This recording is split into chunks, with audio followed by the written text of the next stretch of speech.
राधे राधे दोस्तों, श्री बाके बिहारी की कृपा आप पर और आपके समस्त परिवार पर सदा बनी रहे। पंचांग के अनुसार हर पूर्णिमा को सत्यनारायण भगवान की पूजा उपासना की जाती है। इस दिन भगवान श्री हरि विष्णु के नारायण स्वरूप की पूजा की जाती है। दोस्तों, ऐसा माना जाता है कि इस व्रत को करने से जीवन के सभी दुख और दरिद्रता का नाश होता है और जीवन में सुख, शांति और समृद्धि आती है। सत्यनारायण भगवान की कथा पूजा ही नहीं बल्कि एक अद्भुत आशीर्वाद है जो जीवन में सुख, शांति और समृद्धि लाता है। तो दोस्तों, चलिए सत्यनारायण भगवान की कथा का श्रवण करते हैं। एक समय नैमिषारण्य तीर्थ में शौनक इत्यादि 88,000 ऋषियों ने एकत्रित होकर सबकी भलाई के लिए मन प्रसन्न करने वाली सभा की। उसी समय ज्ञानवान व्यास जी के शिष्य सूत जी अपने शिष्यों को साथ लिए वहां आए। श्री सूत जी को आते देख तपस्वी शौनकादिक 88,000 ऋषि सत्कार को उठ खड़े हो गए। संपूर्ण धर्म शास्त्रों को जानने वालों में श्रेष्ठ सूत जी को परम वैष्णव शौनकादि ऋषि उन्हें शीघ्रता से पृथ्वी पर दंडवत नमस्कार करने लगे। शौनकादि मुनियों ने हाथ जोड़कर पूछा कि हे महर्षि, इस कलयुग में मनुष्य को हरि भक्ति और सर्व सुखों की प्राप्ति किस व्रत के प्रभाव से मिलेगी? क्योंकि कलयुग में प्रायः सब मनुष्य पाप करने में तत्पर और वेद विद्या से रहित होंगे। अतः इन सब का उद्धार किस प्रकार हो सकता है? इस कलयुग में मनुष्य थोड़ी आयु वाले तथा निर्धन होंगे एवं अनेक प्रकार की पीड़ाओं से ग्रसित होंगे। प्रातः पुण्य अति परिश्रम और कठिनाइयों से प्राप्त होता है, इसलिए कलयुग में मनुष्य पुण्य करने वाले थोड़े बहुत ही होंगे और पुण्य थोड़ा होने से मनुष्य पापमयी प्रवृत्ति के हो जाएंगे। इस हेतु छोटी बुद्धि वाले मनुष्य अनेक प्रकार के दुख भोगते हुए अपने वंश के सहित नष्ट हो जाएंगे। इसलिए हे सूत जी, जिस प्रकार थोड़े और थोड़े कर्म करने से मनुष्यों को पुण्य प्राप्त हो जाए, ऐसा कोई सरल साधन बतलाइए जिस उपदेश के द्वारा मनुष्यगण पुण्य करते हैं, उस उपदेश का करने वाला भी पुण्य का भागी होता है। ये शास्त्र का मत है कि धर्म का उपदेश करने वाला, दया को हृदय में रखने वाला, कपट और पाप से हमेशा दूर रहने वाला और दूसरों से बैर ना करने वाला, ये 4 प्रकार के मनुष्य भगवान के समान बताए गए हैं। जो मनुष्य ज्ञान रूपी रतन से दूसरों को संतुष्ट करते हैं, उन्हें मनुष्य रूप धारण किए हुए दूसरा नारायण ही जानो। अतः हे सूत जी, ऐसा कौन सा व्रत है जिसके करने से मनुष्यों को मनवांछित फल की प्राप्ति सहज ही प्राप्त हो जाती है? कृपा करके मुझे बताइए। हे मुनियों में श्रेष्ठ सूत जी, आप वेद और वेदांग के जानने वाले हैं। आपके सदस्य दूसरा और कोई विद्वान मर्मज्ञ हमें दिखाई नहीं देता, क्योंकि आप श्री वेद व्यास जी के शिष्य हैं। श्री सूत जी बोले कि हे मुनि श्रेष्ठ, तुम धन्य हो, तुम ही वैष्णव में पूजनीय हो, क्योंकि आप सब प्राणियों का सदैव हित चाहने वाले हो। सो हे शौनकादि, सुनो, आप लोगों से इस व्रत को कहूँगा जिस व्रत को नारद मुनि से श्री लक्ष्मी जी ने पूछा था और जिस प्रकार लक्ष्मीपति ने नारद मुनि से कहा था। सो हे ऋषियों, आप सावधान होकर इस कथा को सुनिए। एक बार योगी नारद लोक हित की आकांक्षा से अनेक लोकों में भ्रमण करते हुए मृत्यु लोक में आ निकले। इसके अंदर रहने वाले प्राणियों को अनेक प्रकार के कलेशों युक्त दुखी होते देखा और मनुष्यों को अपने अपने क्षुद्र कर्मों के कारण नाना प्रकार की योनियों से उत्पन्न होते हुए तथा अनेक प्रकार की निर्मल अवस्था को प्राप्त करते हुए कर्म बंधन के चक्रों में फंसते देखा। इस हेतु दयालु नारद मुनि को चिंता उत्पन्न हुई कि इस कर्म बंधन के चक्कर में फंसे हुए असक्त प्राणियों का उद्धार कौन से सरल उपाय से हो सकता है, जिसके करने से इन दुखित जीवों को सुख, शांति और अनेक प्रकार के अर्थ धर्मों की प्राप्ति हो सके। ऐसा सोचकर परोपकारी श्री नारद मुनि वैकुंठ लोक में भगवान नारायण के पास गए। वहां श्री नारायण को देखकर नारद मुनि स्तुति करने लगे कि हे शुक्ल वर्ण चतुर्भुज, शंख, चक्र, गदा, पद्म, वनमालाओं को धारण करने वाले, हे देवों के देव, दीनों के रक्षक, भक्तों पर महान दया करने वाले तथा मन और बुद्धि की शक्ति से अगम अनंत रहने वाले, हे दया के सागर, हे दुष्टों का नाश करने वाले, हे साधु संत, हे गौ ब्राह्मण की रक्षा करने वाले, हे सर्वांतयामी घट घट के वासी, हे सिंधु को बिंदु और तरण को पहाड़ बना सकने वाले, हे अनंत शक्तिशाली, हे सर्व सामर्थ्यवान, हे सनातन सत्यदेव, आपको बारंबार नमस्कार है। इस तरह नारद मुनि के भक्ति और भाव से भरे हुए शब्दों को सुनकर भगवान नारायण बड़े प्रसन्न हुए और बोले कि हे मुनि श्रेष्ठ, तुम्हारा किस तरह यहाँ अपमान हुआ है, मुझे निसंकोच कहो। तब नारद मुनि बोले कि हे नाथ, मृत्यु लोकों में सभी जीवों को तथा गृहस्थ मनुष्यों को अनेक कलेशों से युक्त तथा पाप कर्मों के फलस्वरूप नाना प्रकार के दुखों को भोगते देखा है।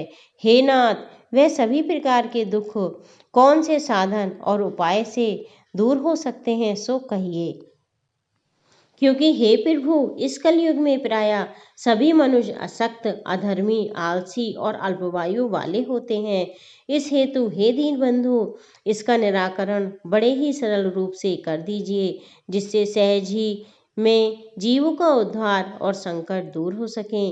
श्री सत्यदेव विष्णु भगवान बोले कि हे वत्स, लोगों पर अनुग्रह और कल्याण की कामना के हेतु तुमने जो ये सुंदर प्रश्न किया है, जिस व्रत के करने से मनुष्य मोह, अज्ञान और पाप के बंधन से सहज ही छूट जाता है, वह व्रत मैं तुमसे कहता हूँ, सावधान होकर सुनो। जो स्वर्गलोक और मृत्यु लोक दोनों में दुर्लभ है, वह सत्यनारायण नाम का व्रत है, जिसे भली प्रकार विधि पूर्वक भक्ति युक्त होकर करने से मनुष्य संसार में सर्व प्रकार के मनोवांछित सुख भोग कर अंत में मोक्ष को प्राप्त करता है। श्री भगवान के इस वाक्यों को सुनकर नारद मुनि बोले, इस व्रत का क्या फल है, क्या विधि है और किसने ये व्रत किया है, वह कौन कौन से दिन इस व्रत को करना चाहिए, हे प्रभु विस्तार पूर्वक कहिए। श्री भगवान बोले कि हे नारद, ये सत्यनारायण का व्रत दुख शोक आदि का विनाश करने वाला, धन धान की वृद्धि करने वाला, विजय, सौभाग्य और संतान देने वाला तथा अनेक प्रकार के सुख और मोक्ष को देने वाला है। इस व्रत को आप एकादशी, पूर्णमासी, संक्रांति, अमावस्या किसी दिन भी भक्ति और श्रद्धा से युक्त होकर कर सकते हैं। यह व्रत धर्म में तत्पर होकर ब्राह्मण और बांधवों को साथ लेकर करें। भगवान सत्यनारायण का पूजन करें। केले के पत्ते का बंदरवार या मंडप सजाएं। भगवान की प्रतिमा को पंचामृत, दूध, दही, घृत, बूरा, शहद सहित 5 चीजों से प्रेम सहित स्नान कराएं। फिर सुगंधित पुष्पमाला धारण कराएं तथा भक्ति पूर्वक पके हुए केले आदि अनेक ऋतुफल, मिष्ठान, गेहूं के चून की भुनी हुई कसार करके आप 1.25 सेर या 1.25 मन अथवा यथाशक्ति लेकर प्रेम सहित भगवान का भोग लगाएं। सब जनों सहित बैठकर कथा का श्रवण करें। फिर भगवान की आरती उतारें। उसके पश्चात भगवान सत्यनारायण को श्रद्धा के सहित साष्टांग दंडवत कर नमस्कार करें तथा फिर ब्राह्मण को दक्षिणा, भोजन इत्यादि से संतुष्ट करें। सब जनों और पड़ोसियों को भगवान का प्रसाद एवं पंचामृत प्रेम सहित बांटें। फिर स्वयं प्रसाद ग्रहण करें। सत्य बोलें, काम, क्रोध, मद, माया इन पंचभूतों का स्पर्श न करें तथा प्रेम सहित भगवान के अनेकों गुणानुवादों को गाता हुआ हरि चर्चा और हरि संकीर्तन करते हुए उस दिन के समस्त समय को व्यतीत करें। भगवान की शक्ति और भक्ति में पूर्ण विश्वास रखें। ऐसा करने से मनुष्य को निसंदेह मनवांछित फल की प्राप्ति होती है और सब प्रकार के दुखों से छूट जाता है। सूत जी बोले, एक ब्राह्मण जिसने पहली बार ये व्रत किया था, उसका इतिहास कहता हूँ, सावधान पूर्वक सुनो। रमणी काशीपुरी में कोई एक निर्धन गरीब ब्राह्मण रहता था। भूख और प्यास से व्याकुल होकर नित्य पृथ्वी मंडल पर घूमता रहता था। एक दिन विप्रों के प्यारे भगवान ने ब्राह्मण के कष्ट का निवारण करने हेतु स्वयं को एक वृद्ध ब्राह्मण का रूप धारण करके उस गरीब ब्राह्मण से आदर और स्नेह के साथ पूछा कि हे ब्राह्मण, तुम दुखित होकर नित्यप्रति किस लिए इस पृथ्वी मंडल पर घूमते रहते हो? हे श्रेष्ठ द्विज, वह वृत्तांत में सुनना चाहता हूँ। वह ब्राह्मण बोला, महाराज, मैं बहुत गरीब हूँ, भिक्षा के लिए पृथ्वी पर भ्रमण करता हूँ। जीवन का निर्वाह बड़ी मुश्किल से होता है। यदि आप कुछ जानते हैं तो मेरे कष्ट निवारण हेतु वह उपाय मुझे कृपा करके बताइए। वृद्ध ब्राह्मण रूपधारी भगवान बोले कि हे विप्र, भगवान सत्यनारायण के उत्तम व्रत और पूजन को करो। इसके करने से मनुष्य सब दुखों से छूट जाता है। इस प्रकार व्रत का विधान ब्राह्मण को बतलाकर भगवान अंतर ध्यान हो गए। ब्राह्मण ने संकल्प किया कि मैं व्रत अवश्य करूंगा। ब्राह्मण को बड़ी भारी उल्लास और तथा विचारों के कारण उस रात्रि को ठीक से निद्रा भी नहीं आई और प्रातःकाल उठकर वह ब्राह्मण सत्यनारायण का व्रत करने का संकल्प से भिक्षा के लिए निकला। उस दिन भगवान की दया से ब्राह्मण को बहुत सा धन प्राप्त हो गया। तब ब्राह्मण ने बड़ी भारी उत्साह और प्रेम के सहित स्वजन और बंधुओं के साथ बैठकर भगवान सत्यनारायण का विधिवत पूजन और व्रत किया तथा वह ब्राह्मण उस दिन से आगे हर एक महीने बड़ी श्रद्धा के साथ सत्यनारायण का पूजन और व्रत करने लगा। इस तरह इस व्रत के प्रभाव से वह ब्राह्मण समस्त दुखों से मुक्त और समस्त संपत्तियों से युक्त हो गया। अंत में मोक्ष पद के लिए प्राप्त हुआ। हे मुनि, पृथ्वी पर जो मनुष्य इस सत्यनारायण के व्रत को प्रेम और श्रद्धा के सहित करेगा, उसके सभी कष्ट दूर होंगे एवं सर्व आनंद तथा सुखों से प्राप्त होगा। हे ऋषियों, अब आपको और क्या सुनाऊं? ऋषि बोले कि हे मुनि सूत जी, उस ब्राह्मण से किसने सुना और फिर किस किसने इस व्रत का आचरण किया, ये सब वृत्तांत हम सुनना चाहते हैं। सूत जी बोले कि हे मुनीश्वरों, सुनो। इस दिन वही ब्राह्मण अपने महान वैभव के सहित बंधु बांधव और सज्जनों को साथ लेकर भगवान सत्यनारायण का व्रत कर रहा था। उसी समय एक लकड़ी बेचने वाला वहां आ गया और भूख और प्यास से दुखित था। लकड़ियों के गट्ठे को बाहर रखकर मकान के अंदर गया और ब्राह्मणों को बड़ी श्रद्धा से व्रत करते देख बड़ी निम्रता के साथ हाथ जोड़कर बोला कि हे महाराज, आप ये क्या कर रहे हैं और इनके करने से क्या फल प्राप्त होता है? ब्राह्मण ने उत्तर दिया कि ये सर्व प्रकार के मनवांछित फलों को देने वाला है, दुखों से छुड़ाने वाला तथा लोक और परलोक दोनों में आनंद देने वाला भगवान सत्यनारायण का व्रत है। इसकी कृपा से ही मुझे धन्य धान की प्राप्ति हुई है। इस व्रत के प्रभाव और महात्म्य को सुनकर लकड़ी बेचने वाला आनंद को प्राप्त हुआ। फिर प्रसाद खाया, जल पिया और नगर को चल दिया तथा मन में इस प्रकार का संकल्प किया कि आज गाँव में लकड़ी बेचने से जो मुझे धन प्राप्त होगा, उसी से मैं श्री सत्यनारायण देव का उत्तम व्रत करूंगा। ये सोचता हुआ लकड़ियों को लेकर एक रमणीक नगर में जा पहुंचा। वहां बड़े धनवान लोग निवास करते थे। भगवान की दया से उस दिन उसे लकड़ियों की दुगनी कीमत मिली, इसलिए वह बड़ी प्रसन्नता के साथ पके हुए केले के फल, शक्कर, घी, दूध, दही, शहद, गेहूं का चूर्ण इन सब को लेकर अपने घर आ गया। फिर उसने अपनी स्त्री को बुलाकर विधि पूर्वक भगवान सत्यनारायण का पूजन और व्रत किया। इस व्रत के प्रभाव से वह धनवान और पुत्रवान हुआ तथा इस संसार में सुख भोग कर अंत में सतपुरी को गया। सूत जी बोले, बलवान राजाओं में श्रेष्ठ एक उल्कामुख नाम का जितेंद्र राजा था। वह सदैव नित्य देव मंदिर में जाकर ब्राह्मणों को धन देकर संतुष्ट किया करता था। उसकी स्त्री कमल के सदृश मुख वाली, सुंदर और पतिव्रता थी। भद्रशिला नदी के किनारे पर वह राजा सत्यदेव के व्रत और पूजन को करता था। उसी समय वहां एक साधु बनिया आया। वह व्यापार के वास्ते रत्न आदि बहुत सा धन नाव में भरकर लाया था। नाव को नदी के किनारे लगाकर आप नीचे उतर गया। वहां राजा को व्रत और पूजन करते देख हाथ जोड़कर बड़ी नम्रता से पूछने लगा, हे राजन, भक्ति पूर्वक ये आप क्या कर रहे हैं? कृपा करके कहिए। राजा बोला, हे साधु, ये अति तेजस्वी विष्णु भगवान का पूजन है, जो कि अपने बंधुओं के साथ पुत्र प्राप्ति की इच्छा से कर रहा हूँ। इस व्रत के करने से मनुष्य की सभी कामनाएं पूर्ण हो जाती हैं। तब साधु वैश्य बोला, हे राजन, मेरी भी कोई संतान नहीं है, इसलिए मैं भी इस उत्तम व्रत को अवश्य करूंगा। आप कृपा करके इस व्रत की विधि बतला दीजिए। तब राजा ने सत्यदेव के पूजन व्रत की संपूर्ण विधि साधु को बतला दी। इस विधि को जानकर वह अपने घर को गया। वहां जाकर उसने अपनी स्त्री को संतान देने वाला सत्यनारायण का व्रत बतलाया और इस व्रत का संकल्प किया, जब हमारे कोई संतान होगी तब हम श्री सत्यनारायण भगवान का व्रत अवश्य करेंगे। इसके पश्चात भगवान सत्यदेव की कृपा से थोड़े ही दिनों के बाद साधु की स्त्री लीलावती गर्भवती हो गई। 10वें मास में अति सुंदर एक कन्या को उसने जन्म दिया। वह लड़की शुक्ल पक्ष के चंद्रमा के समान शीघ्रतापूर्वक बढ़ती जा रही थी। साधु की कन्या का नामकरण संस्कार किया गया।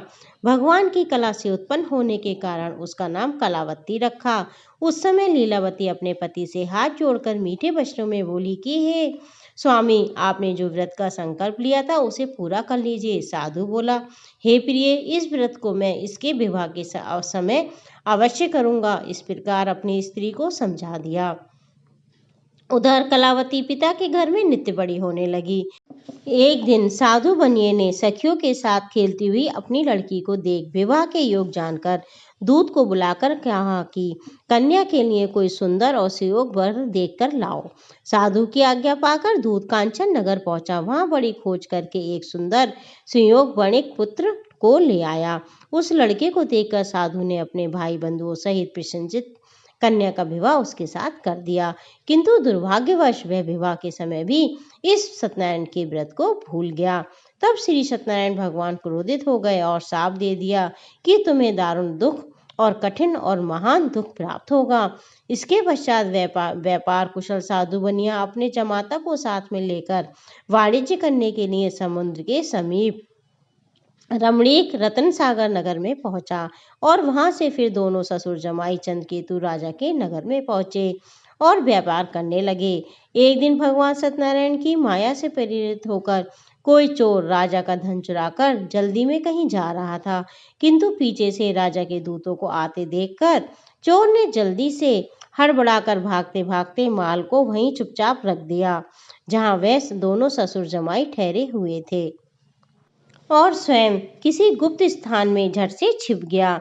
तब दूत उस साधु वैश्य के पास राजा के धन को देखकर दोनों को बांध कर ले गए और बड़े हर्ष के साथ राजा के सम्मुख पहुंचकर दूतों ने हाथ जोड़कर निवेदन किया कि महाराज, हम दो चोरों को पकड़ कर लाए हैं, इन्हें देखकर आज्ञा प्रदान कीजिए। राजा ने उन्हें तुरंत बंदी गृह में डालने की आज्ञा दे दी। सत्यनारायण की माया से किसी ने भी उनकी बात नहीं सुनी तथा चंद्रकेतु राजा ने उनका सब धन हरण कर लिया और भगवान सत्यदेव के श्राप से उधर भी उस साधु वैश्य की स्त्री और पुत्री दोनों दुखी हो गईं और धन घर में रखा वह सब चोरों ने चुरा लिया। इस प्रकार भूख और प्यास से दुखी होकर अन्न की चिंता में घर घर फिरने लगी। एक दिन वह कन्या भूख से दुखित होकर एक द्विज के मकान पर गई। उस जगह भगवान सत्यनारायण के व्रत को देख वहां बैठकर उसने कथा सुनी और पिता एवं पति की मंगल कामना की। फिर प्रसाद खाकर रात को घर आ गई। माता ने कलावती कन्या से प्रेम से पूछा कि हे पुत्री, तुम इतनी देर तक कहाँ रहीं? तब कलावती कन्या ने शीघ्र ही माता से कहा कि द्विज के मकान पर मनवांछित फल देने वाले व्रत को देखती रही। उसकी बात सुनकर वैश्य की स्त्री को अपने पति का पूर्व संकल्प याद आ गया और प्रसन्नचित्त भगवान सत्यनारायण के व्रत को करने के लिए तैयार हुई। उस साध्वी स्त्री ने अपने बंधुओं सहित व्रत किया और बारंबार क्षमा प्रार्थना की और वर मांगा कि हे प्रभु, मेरे पति और जमाता शीघ्र अपने मकान को कुशल पूर्वक लौटें। इस व्रत से संतुष्ट होकर भगवान सत्यनारायण ने चंद्रकेतु राजा को स्वप्न में दर्शन दिया और कहा, हे राजा, प्रातः दोनों वणिक पुत्रों को कैद से मुक्त कर देना और जो धन तुमने उनका लिया है उस धन को वापस दे देना, अन्यथा तुम्हें राजा धन और पुत्र सहित नष्ट कर दूंगा। तब प्रतापी राजा ने उस दिन सभा में बैठकर सभी को अपना स्वप्न सुनाया और कहा कि उन बंदी दोनों वणिक पुत्रों को कैद से मुक्त करके मेरे सम्मुख ले आओ। राजा के ये वचन सुनकर दूत ने दोनों वणिक पुत्रों को बंधन से छुड़ाकर राजा के सम्मुख लाकर खड़े कर दिए। राजा के सम्मुख आते ही दोनों वणिक पुत्रों ने चंद्रकेतु राजा को हाथ जोड़कर नमस्कार किया। राजा ने इन्हें देखकर बड़े आदर पूर्वक मीठे वचनों से कहा कि वणिक पुत्रों, तुम्हें भाग्यवश ऐसा कठिन दुख प्राप्त हुआ है, अब कोई भय नहीं है। ऐसा कहकर राजा ने उनको मुक्त करके नए नए वस्त्र आभूषण पहनवाए तथा उनका जितना धन ले लिया था उसे दूना धन राजा ने उन्हें दिलवा दिया और आज्ञा दी कि अब अपने आश्रम को जा सकते हो। तब वे दोनों वणिक पुत्र ससुर जमाई अपने घर को चल दिए। सूत जी बोले, उस साधु वैश्य ने अपने नगर की यात्रा के लिए नौका में बैठकर प्रस्थान कर दिया। थोड़ी दूर जाकर नित्यक्रम आदि के लिए वैश्य ने नौका को एक किनारे पर रोका और अपना संध्याक्रम करने लगा। उसी समय साधु भगवान सत्यनारायण एक दंडी का वेश धारण कर वहां उसके समीप पहुंच गए और पूछने लगे, हे साधु, तुम्हारी नाव में क्या है? तब वैश्य ने बड़ी लापरवाही और व्यंग्य के तौर पर कहा, दंडिन, किस लिए पूछते हो? क्या रुपया पैसा ले जाना चाहते हो? मेरी नाव में तो केवल फूल पत्ते हैं। इस कठोर वचन को सुनकर उस दंडी ने कहा, जा, तेरा वचन सत्य हो। ऐसा कहकर वह शीघ्र ही वहां से चले गए और कुछ दूर जाकर समुद्र के तीर पर बैठ गए। तब डंडी के चले जाने के उपरांत साधु नित्य कर्म से निवृत्त होकर ज्यों ही खड़ा हुआ तो उसके नाव के अंदर धन के स्थान पर केवल फूल पत्ती भरे हुए दिखाई दिए। तब तो साधु वैश्य मूर्छा खाकर गिर पड़ा। तब उसके जमाई ने कहा कि तुम चिंता क्यों करते हो? जिस दंडी ने तुम्हें श्राप दिया है वही सब कुछ ठीक कर सकते हैं, इसमें संदेह नहीं है। इस बात को सुनकर साधु वैश्य तुरंत उस तरफ को चल दिया जिधर दंडी स्वामी गए थे। थोड़ी दूर पर जाते ही दंडी स्वामी को बैठा देख तब वह उसके पास आकर बड़े नर्म शब्दों से विनय पूर्वक बोले कि हे महाराज, मैंने जो कुछ आपको अनुचित शब्द कहे, झूठ बोला, उस अपराध को क्षमा कर दीजिए। ऐसा कहकर वे बारंबार दंडवत प्रणाम करने लगे और महान शोकातुर होकर रोने लगे। तब वह दंडी रूपधारी भगवान बोले कि हे वणिक पुत्र, मेरी आज्ञा से ही तुम्हें बार बार दुख प्राप्त हुआ है। तैने कितने समय से मेरी प्रार्थना आज तक नहीं की है? भगवान के ये वचन सुनकर साधु बोला, हे प्रभु, तुम्हारी माया से मोहित हुए ब्रह्मादिक सभी देवता तुम्हारे गण और रूप को नहीं जान पाते। ये कितना बड़ा आश्चर्य है। फिर भला मैं संसारी जीव आपकी माया को कैसे जान सकता हूँ? अब आप प्रसन्न होइए, मैं सर्वोपचार से आपकी पूजा करूंगा। मेरा पहले जैसा धन कर दो, मैं आपकी शरण हूँ, शरण हूँ, शरण हूँ। इस प्रकार भक्तिपूर्वक वाक्य सुनकर भगवान सत्यनारायण प्रसन्न हो गए और मनवांछित वरदान देकर तुरंत अंतर ध्यान हो गए। तब साधु ने नाव पर आकर देखा कि नाव धन से भरी पड़ी है। तदुपरांत साधु ने भगवान सत्यदेव का पूजन ध्यान भक्ति पूर्वक किया, फिर अपनी नाव में बैठकर अपने देश को चल दिया। जब वह नगर के समीप पहुंच गया तब उसने नौकर को घर भेजा। दूत ने साधु के मकान पर जाकर उसकी स्त्री से हाथ जोड़कर कहा कि साधु अपने जमाता के सहित आनंद पूर्वक इस नगर के समीप आ गए हैं।